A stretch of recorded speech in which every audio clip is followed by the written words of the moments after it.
And that's not sustainable. You need to invest in the existing audience you have. You need to make it a community, because then they will, by word of mouth, as is evident by your introduction of me, share it with their friends and family. And then you will get a much more stronger recommendation when it's via word of mouth. When you have your own business, it's very interesting to see the people around you who are supporting you from your very first launch versus the people who are supporting you once you're established, once you've, able to gift them free bottles and whatnot. And that is very, very eye-opening as an entrepreneur. Listen, you need to future-proof your business. And obviously not only is it right for the world, but it's right for our consumers to do things that are sustainable. That's something that is a growing interest of the modern day consumer. Hello and welcome to another episode of Inspire Pod with myself, Erim Kaur. We bring you the best interviews with leading entrepreneurs and business people within their field. Today, I'm excited to be speaking to a leading influencer who has recently launched her own luxury hair care business. She left University of Manchester in 2017, having studied international management with American Business Studies and received a first-class degree, during which she was building her own online following through Instagram. After graduating and taking 8 months to secure a new role, she began building upon her own platform by collaborating with leading brands and grown as a social media influencer, particularly within the fashion sector, with a following of over 200,000 people on Instagram. In early 2019, she then built upon her online presence and launched her own luxury hair care brand, ByErim, which sold out within 2 hours of launch and hit 6 figures within its first 6 months. Today's guest is none other than Erim Kaur. Hey Erim, how you doing? You okay? I'm feeling good. I'm feeling super pumped up after that intro. Thank you. No worries. And massive congratulations to you again for the great success you've already had in a recent startup. And just to say to my audience, and I know I mentioned this to you before, we're really keen to get as much diversity on the show. And nearly every female I spoke to who follows this show and who we're close with told us that we needed to get you on. So really excited to have you and speak more about your journey, background, and the great work you do with ByErim. Thank you. Tell your sisters and your friends to invoice me and I'll pay them for that later. We'll do. We'll follow up with that afterwards. So I know I gave a very brief intro to you. Can you elaborate on that? Give a bit of a background to you and your journey of how you got to ByErim? Yeah, for sure. So I, growing up, didn't have a mum, was very much kind of obsessed with the concept of having long hair just like she did. I'll give you the Spark Notes version of the story because I'm sure most people have heard it by now, including yourself. But was working with my grandma in the kitchen, just creating different formulas. And eventually we did stumble upon the hair oil that is now inside the ByErim formula. And it just worked, and was using this since I was 14 years old. And obviously growing up and having social media, I was just getting a lot of attention for my hair and being someone who really, really does advocate for girls. I'm a girl's girl. I support girls. And I just thought, you know what, there's other girls out there who probably don't have a mum or don't have a grandma who can help them, work out what the best thing to do is. And I just thought, you know what, let me sell this. And I come from a very, very entrepreneurial family. My dad really is very, very good at that type of thing. So I knew I didn't want to start this kind of desi gum, which kind of, for those of you who don't speak Punjabi, is, how would you describe that actually? Desi girl. Desi gum. Oh, right. Maybe traditional work, typical work. Kind of from the kitchen and not official. I didn't want to do it that way. I wanted to do it proper. So I'm actually so grateful that I didn't go down that route of just making the oil in my kitchen and selling it, because first of all, that's illegal. Second of all, that's not sustainable. And I kind of started by looking at suppliers and, getting the reporting and the lab test done for the formula, the packaging and whatnot, and establishing ourselves as a business, and did that on my own. And a couple of months later, the business was established in its own right. And my dad said, all right, fine, I'll come on board. And that's when things really started to change. Yeah, no, that's great. And good to see, you built upon what you already had and used past experiences to influence that. And you touched upon your father there, and it's always important having mentors in business. I can see he's got a really strong background in business as well. How did that support you during your journey? So my dad's a very funny guy. So obviously, having grown up, I just have a dad and a brother in my household. It's a very masculine household. It's a very do or die, sink or swim, throw you in at the deep end. I can't think of any more metaphors, but that's what my house is like. And for my dad, he was like, everyone is going to think that I'm the one who done ByErim and you're just the one who's fronting it. So we need to make sure that you're the one who's done it. And I remember, honestly, Karim, I was so upset so many times. Like, I needed his help. And he was just like, no, Erim, do it on your own, do it on your own. Only once I'd established everything, proved to him that, like, okay, people like it, people are buying it, we can go somewhere with this. He was like, all right, fine. You started it, you done all the groundwork. I'll come on board with you. And we work together every single day together, which is my favorite part of owning the business, I think. That's quality. No, it's really good that he pushed you out there as well, because you're right. You've obviously built what you've got, and fair play to him. With your businesses, I was looking a lot at your YouTube channels, and you give a lot of great advice on there. And I love that you talk about challenges and risks as well. You've got a video which speaks about the biggest mistakes you made, and preparing for heartache. Can you give us examples of the real life challenges that go into having your own business, which people on the outside probably don't see? I think one of the things when you have your own business, it's very interesting to see the people around you who are supporting you from your very first launch versus the people who are supporting you once you're established, once you've, able to gift them free bottles and whatnot. And that is very, very eye-opening as as an entrepreneur. But then obviously you have to take into context, people's situations before they do decide to purchase from you. But I have to say that first, I think it was 250 people who bought from me on my first launch. That first 250 people who bought from me, like any names that I recognize, like I will live for the rest of my life, I will know that person was there from the very first launch. Yeah, that's great. And when you were launching it first, getting those 250 people on board, were you scared or nervous? How did that feel? My God, I think for the first, because what kept on happening for those of you who aren't aware of kind of like the ByErim original business model was that we kept on launching, we kept on selling out. Now we are permanently in stock. Obviously, from time to time, some of our SKUs go out of stock and then we kind of have like a little relaunch, but essentially we are permanently in stock. And that wasn't always the case. It was kind of like, what's that brand? Is it Superdry? Yeah. They do the drops every Thursday. Okay. It was kind of like that, and there's like a lot of hype built up around it. And I just remember on the day of every kind of like drop, say it was like once every 3 months, because it takes ages to like get all of this in line. Like I did not take any supply chain modules at uni. I wish I did, because I know they had them available, but I was like, no, I'm not going to need to know that. That's irrelevant. That's old school. Yeah. I just did not get my stuff in a line. So yeah, it took me a long time to relaunch each time. But on the day of it, oh my God, it was so terrifying. Like it just felt like nothing else in the world mattered than that restock. And I'd just be sat there like anxiety building. And I don't know why, I always launch at 6. It's kind of like my lucky time. And just remembering sitting there with my team at like 5:45 and I'd be like, okay, have we got the buttons right? Is the inventory going up? Is the website working? Like really, really scary. Yeah. No, it's nerve-wracking, but practice makes perfect. So, fair play on that. And when we were speaking earlier, it's clearly a topic that you're really passionate about, and it's something that I love as well because, my business is within the renewable sector. You spoke about sustainability and how that's really important and at the heart of your business. Can you talk to the audience a bit more about that and how you've incorporated into your own business ByErim?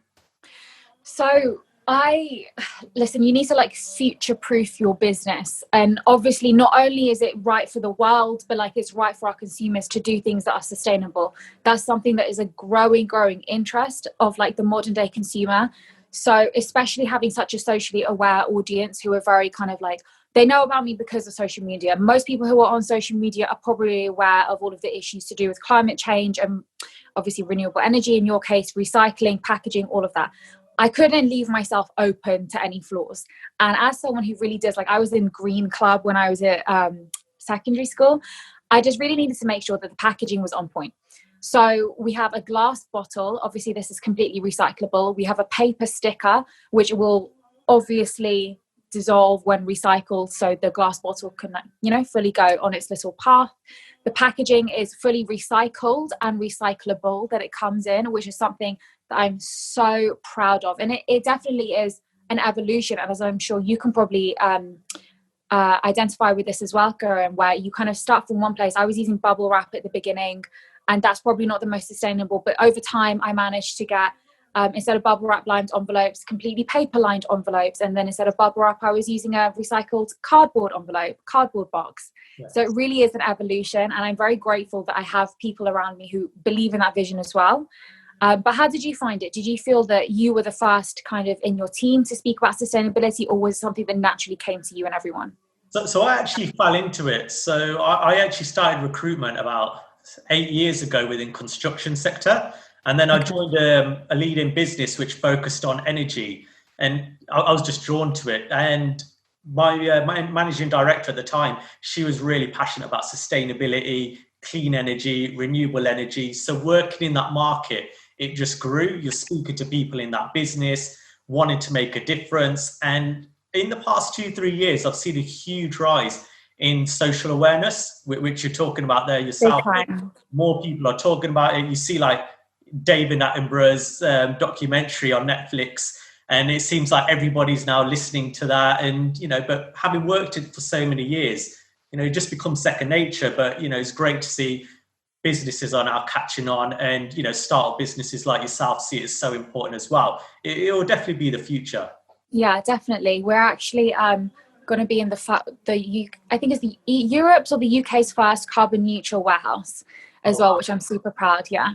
Oh, that's quality. No, it's great to see that that's catching on, and more business are doing it. So thanks for, you know, the part that you and your team are playing in that too. And great to have a big background to your business and ByErim. Obviously, you're incredibly strong on social media, building yourself as an influencer. Can you talk to us about the importance of having that digital presence for businesses and what impact it's had on your own company? I think a lot of businesses fail to recognize that social media is kind of contributing to your personality. And if you don't have a strong personality on social media, you might have the most beautiful photos, you might have the most aesthetic outfits and makeup and photography and backgrounds, but like, that is so just, everyone has that now. Like, you need to level up as a brand. And if you can have an edge to you, like Fenty Beauty, I would say Il Maquillage, these are two makeup companies that I say have probably the strongest tone of voice in the entire industry. And a lot of people will follow them just because it's such a relatable, funny tone of voice and something that people haven't seen before. And actually, from my own experience working with ByErim, obviously Erim has a very strong tone of voice, if we want to kind of commodify me like that. But then ByErim, that's something that myself and my team are actually really, really working on. And I think it started to evolve over time. Originally, we were very kind of like luxury, bougie, posh, formal. But we've realized that a lot of people who buy ByErim, and in answer to your question, are doing so because they enjoy the personality of me.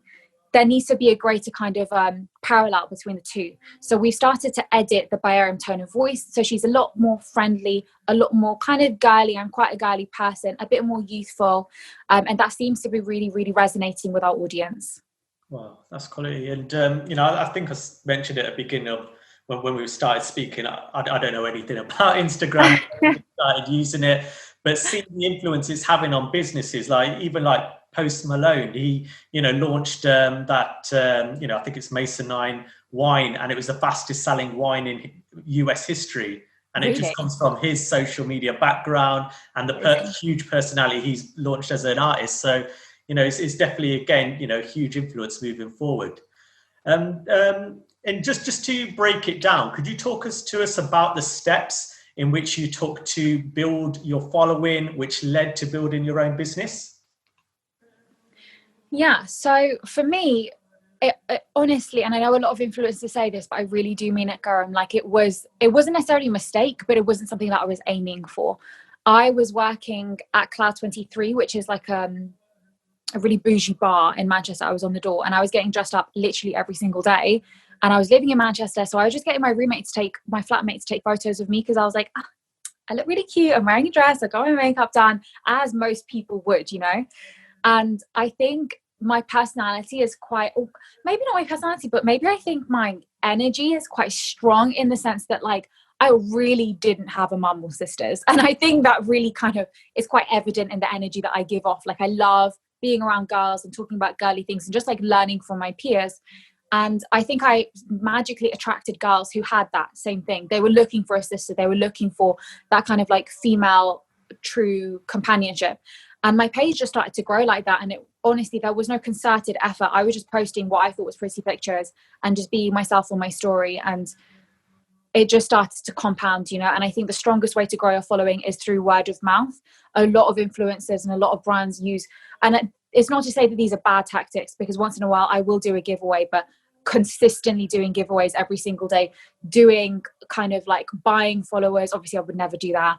Spam commenting, all of these crazy things, and that's not sustainable. You need to invest in the existing audience you have. You need to make it a community, because then they will, by word of mouth, as is evident by your introduction of me, share it with their friends and family, and then you will get a much more stronger recommendation when it's via word of mouth than when, oh, someone tagged me in a giveaway, oh, I guess I'll follow her in the case I might win some makeup. Like, that's not going to work. Invest in your existing audience, focus on engagement, and that will secondhand lead to an increase in followers. But that shouldn't be your first goal.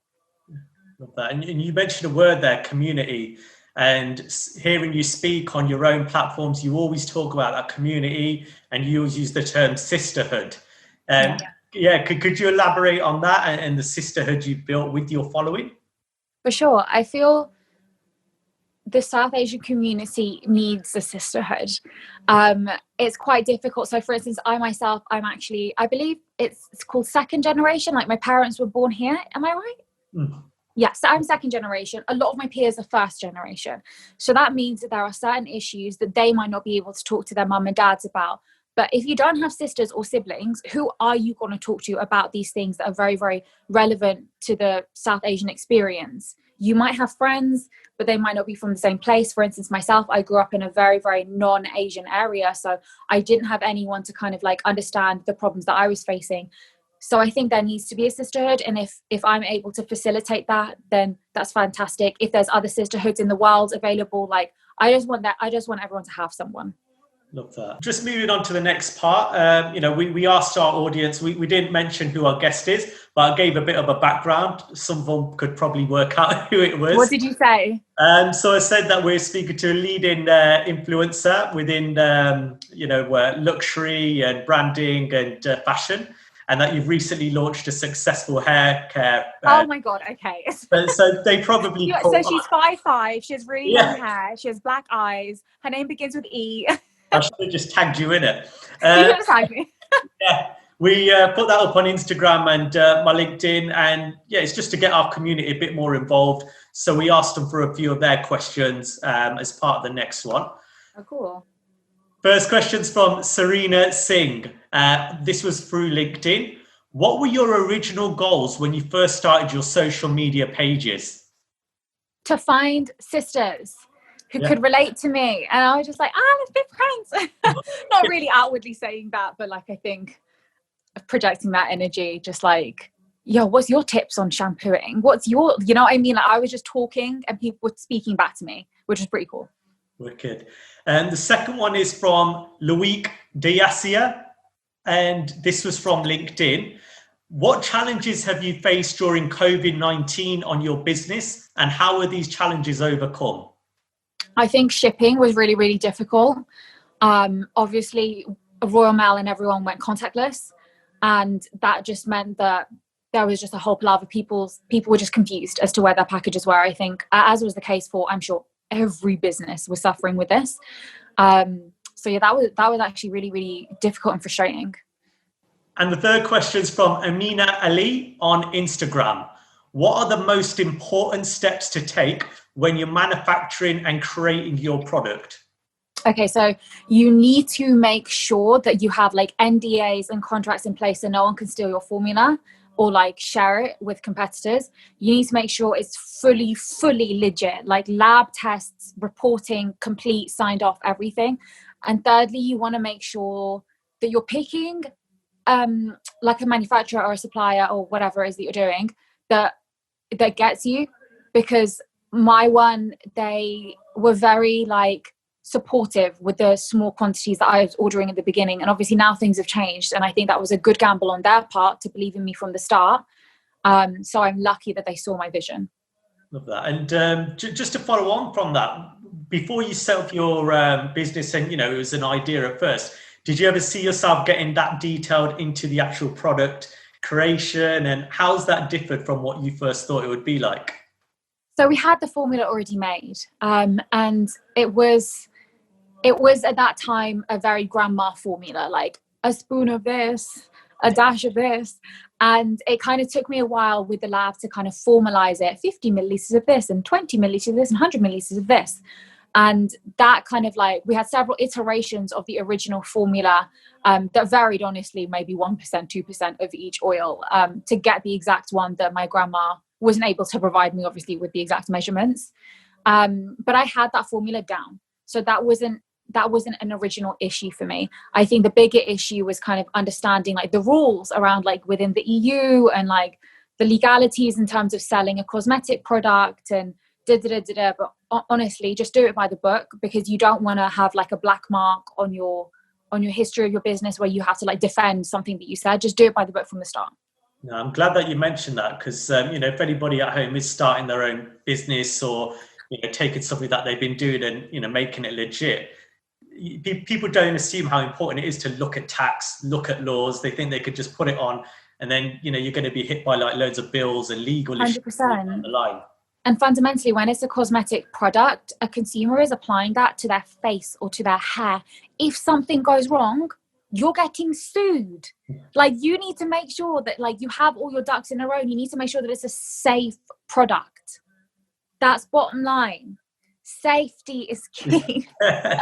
No, that's so important. And it's what differentiates the best companies from the cowboys, which don't last long, a few years down. But that honestly does frustrate me, is when I see people making things in their kitchen and selling it, and I'm just like, that's not safe. Like, did you test that? Did you do the stability testing, the preservability, perishability testing? Did you do all those tests to know that it's going to be okay if someone lives in a really hot country and it's being stored in a hot bathroom, or if they live in like a really cold country, what is it like at freezing temperatures? Like, are you checking?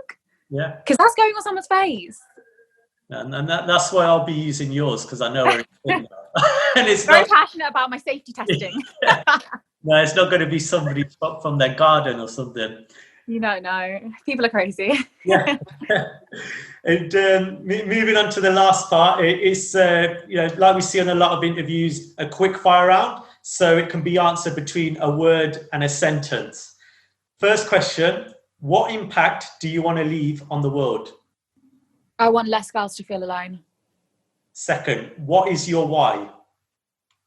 My dad. Who is the biggest role model in your life? In a sense, and why? Maybe we know the answers to that one. Yeah. I'm just trying to impress my dad out here, guys. Help me. And what is your one key skill which you believed has helped you to get to where you are so far? I'm very, very good at like sales, convincing people, persuading people. Like, it's very difficult for someone to say no to me. Yes, sales. Anything. You got to have the gift of the gab. Trust me, you got to work on that. Yeah, no, I've got a background in sales. I agree. It frustrates you when you see a lot of businesses just relying on sending emails and not actually selling and putting themselves out there. Yeah, I think it's when you believe in your own product as well. Like, it's difficult to sell something bad, but when it's good and you're passionate about it and you know it inside out, it's just so easy. It feels like second nature, doesn't it? Yeah, that's it. And final question: where will ByErim be in 10 years' time? It's 100% going to be in Harrods, Selfridges, Harvey Nicks. We might have our own stores. Okay, no one's asked me about 10 years. They've asked me about this time next year, so I'm really, really just guessing. But I really, really want to have like my own office, and like my team can come there, and I want it to be really nice and bougie and aesthetic. I've got plans. Yeah, no, I'm sure you'll get there. But no, that was wicked. Thanks ever so much again. Is there anything else you want to mention on that, or anything else to note? No, I'm good. Just make sure to go check out ByErim, ByErim on Instagram. And then if you wanted to follow little old me, it's just Erim, Erim on Instagram. Okay. We'll make sure we tag you in anything we put out so our audience can follow, and I'm sure they will. Thanks again for your time, and to everybody listening, we look forward to having you on the next episode. Thank you. Goodbye.